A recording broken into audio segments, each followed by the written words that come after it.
They're a good football team. They're well coached. Jeff Monken is a heck of a football coach. Comes from a great family of coaches.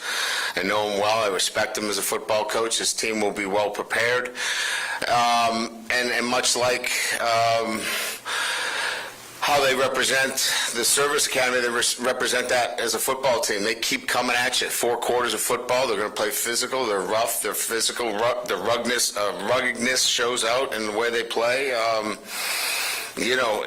Look, I got to tell our football team, they had 2 games where they're right in it at the end. Against BC, they score a touchdown to go up 27-24, get a call back with about 6 minutes to go in the game.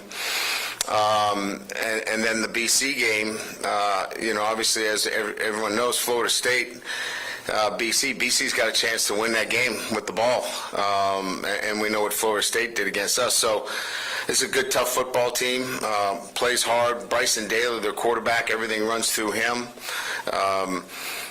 Just for the fans that expect triple option, it's not a triple option team. They do run principles of triple option, but it's run a little bit different. I think you'll see some of the principles you saw even this weekend run a little bit differently, but you'll see some of the quarterback runs that Alford had in the game plan against Auburn.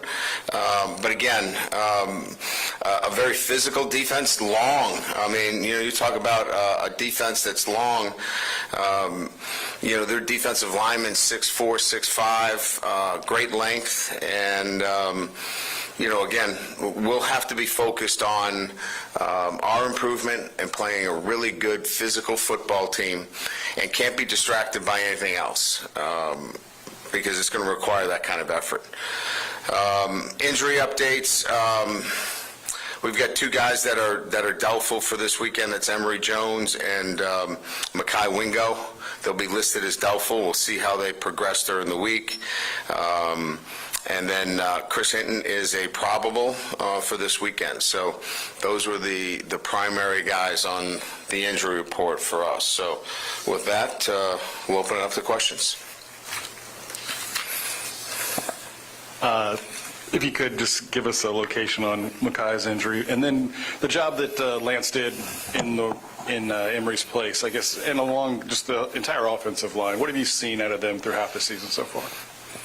Well, first of all, when you have a true freshman that you can plug and play in an SEC game and not have to worry about, fanning to that side, chipping, leaving a tight end, and I believe that's a luxury from my perspective. He went in, played 69 snaps, and had a couple of false start penalties, had a holding penalty, but those are things that you're going to live with a young guy that's going in there. But his poise, his ability to work with the 5 guys, the communication, really pleased with his play.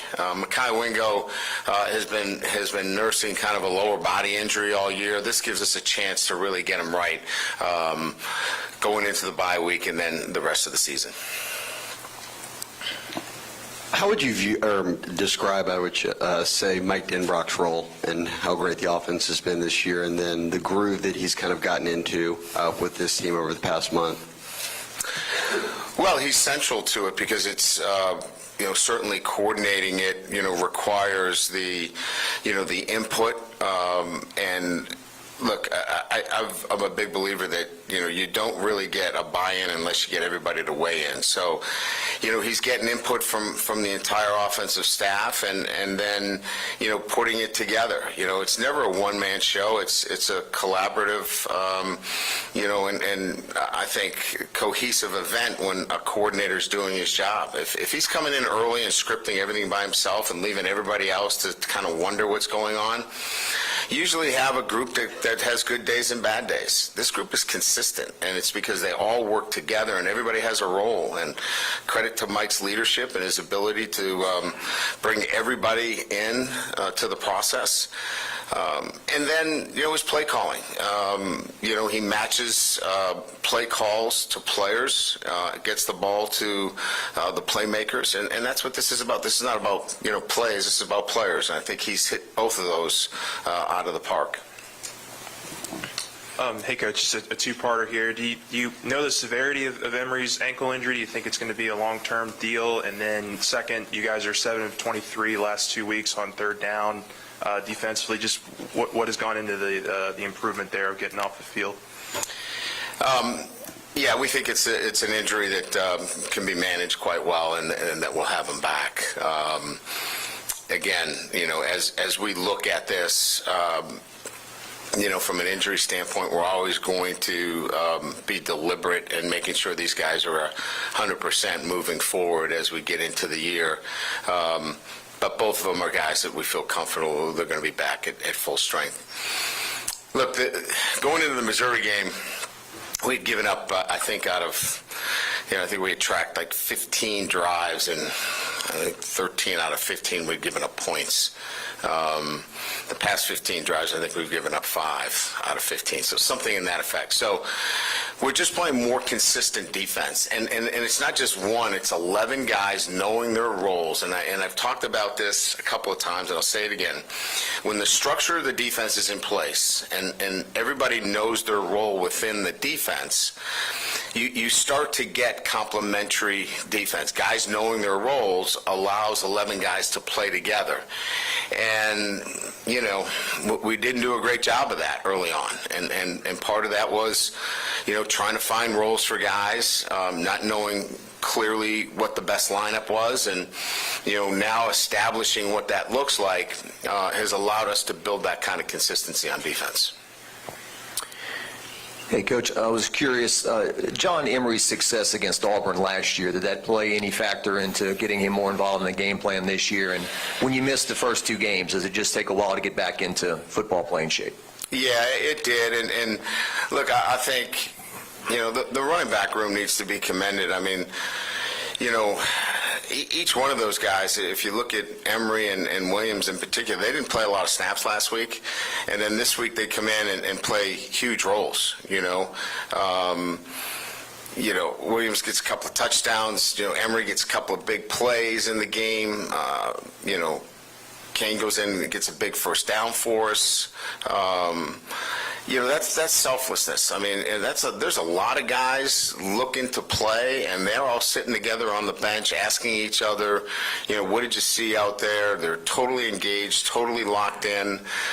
That's a pretty good situation. And so, Coach Wilson's got his hands full there, right? I mean, he's got a lot of guys that can play and play at a high level, and he's got to find roles for them, and they've accepted those roles. And each one of them has when we've asked them to step up, they've stepped up big for us. Thank you. Coach, people around here tend to fixate on certain opponents. Does that concern you this week as to where this game falls on the schedule, and do you have to coach against that? Yeah, I mean, look, it'll be important for our guys to think about what's important right now. And the bye week's not important right now. We don't go to the bye week this week. This week we need to focus on our development, and we need to focus on our process, and we need to focus on Army. If we focus on anything else, we'll get beat. This football team is not a team that can play with the dimmer. We're either on or off. And so we need to be on. And so if we're locked in and doing our thing the right way, we're going to have a good Saturday. If we're not, we're going to struggle. And so we'll talk about that today when we meet. We've got to be locked in on our process and how we prepare this week against a really tough opponent. In the middle. From your experience, how do you handle players that are in Heisman consideration, and do you think it is appropriate to lobby for a player for the Heisman?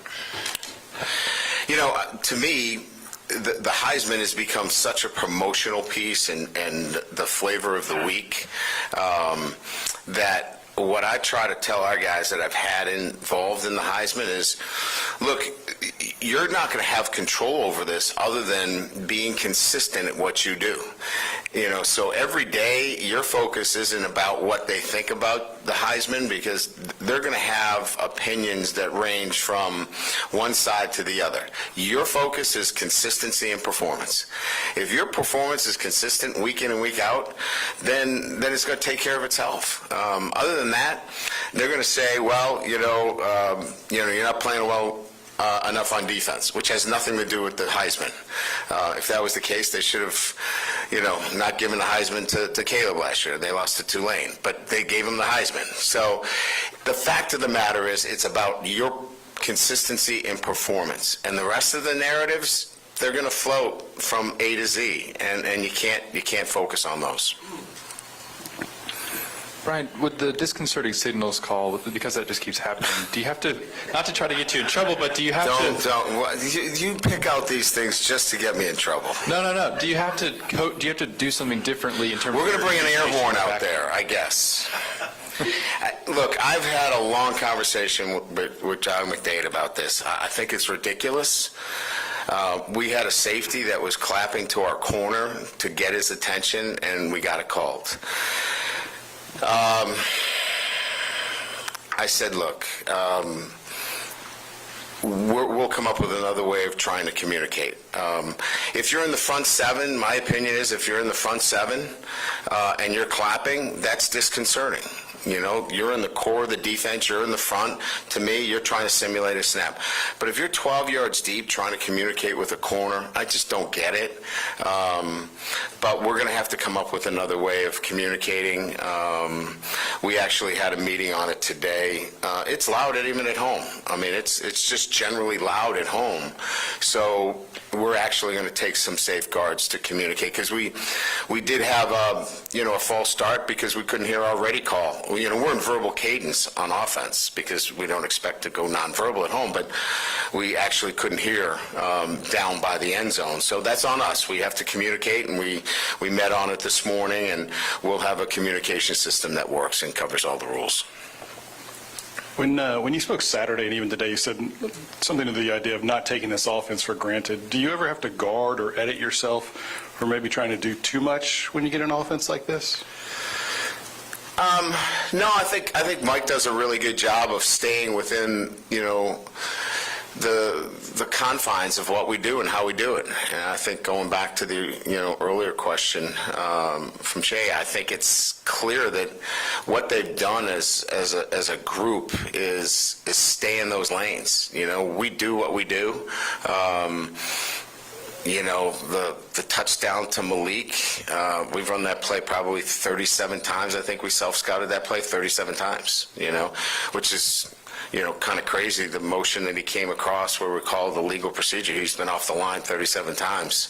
But anyway, that's another story. It's a fact that this group has been consistent in what they're doing, and they're not drawing stuff up, right? And now they're matching there has been some changes in terms of, over the last couple of weeks, what defenses are doing. We're getting a lot more, quarters. We're getting a lot more trapping two defenses, and Jaden's been pressed to go through some progressions, and he's been outstanding. So I think what's happened more is that our staff's done a really good job of preparing for the eventualities of how teams are going to prepare, and you have to be on your toes and make sure that you go through your progressions, because you're going to see some different things. Ryan, I know you're talking about focusing this week, but you're trying to win your 300th career on-the-field game this week. Do you reflect at all on the journey at all? Does it make you think at all back to your, when you started as a coach at Grand Valley? I mean, just your thoughts on getting to this point in your career. Yeah, I mean, I don't really think about it that much. This is the first time I heard that's the case, to be quite honest with you. Yeah, I think when you love what you do, you're not counting wins. You're thinking about, all right, what do we need to do from a player development standpoint? What do we need to do to get better in this area? You're not really counting. Listen, if I was thinking about wins, I would have got out of this business a long time ago. But having said that, I think going back and looking at, the journey, I had no idea I'd be in it this long, because my first game, I remember the president at Grand Valley State opening up the press box window, and I could hear him because there was probably 300 people there, and said, "Who the hell hired this guy?" So I didn't think I was going to be in this business very long, and that was the first game. So there you go. That's my perspective. Coach in the back, you mentioned this a little earlier, it's loud at home. Teams like Grambling, teams like Army, they may not be used to an atmosphere like Tiger Stadium. Is there any advantage to that for your team, or no advantage at all? Can you talk about that a little bit? Yeah, that's a good question. I don't know that, when we talk about the nation's best leaders that are going to go defend our country, that they're worried about a little bit of crowd noise. I think they're probably going to enjoy it. Actually, Saturday's their best day. Monday through Friday is really hard. Saturday's kind of a day off for these guys. They train hard, they work hard, they go to class.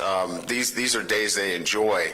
But our atmosphere does make a difference. I mean, it creates a home field advantage that is special. I mean, it definitely, makes it difficult. We saw Auburn struggle with some play calls, and certainly puts the pressure on teams when you come into Tiger Stadium.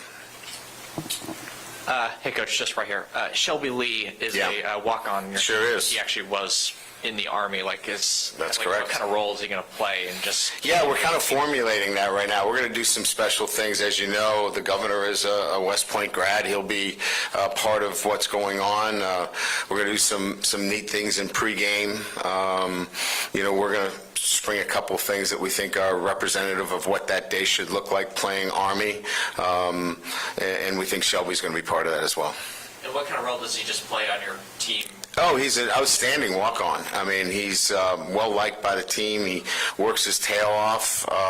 He brings all the traits that you would expect a guy that is mature and, represents his country. So, we enjoy having him with us. When we talk about the defense, you've used the phrase "learning to do your job," I think, Yeah. I read that as doing your job. Is it legitimately learning and understanding what their roles are, and that's kind of what has taken time, or is it more just the focus on staying in your lane kind of thing? Yeah, I think that's a good question, and maybe sometimes how I respond and answering it would maybe be better clarified by saying that our players are clearly understanding now how important it is for them to do their singular job. And when they function in that regard and that single-minded focus of, if I just do my job, how this all works together. They're starting to see, when I do my job, the linebacker can get to where he needs to, and then the safety can fit the right way, and then the corner can push crack. So I just think that they're seeing how this all fits together. Not that they didn't want to do their job, but sometimes they want to do somebody else's job too. Coach, curious, was there any update on Deuce Chestnut? There's not. I can't give you one right now. We're still processing through that right now, but trust me, I will. I know you guys are interested in that story, so once I get you some information, once I get some firm information, I'll get back to you. Good? All right. Thank you. Appreciate it.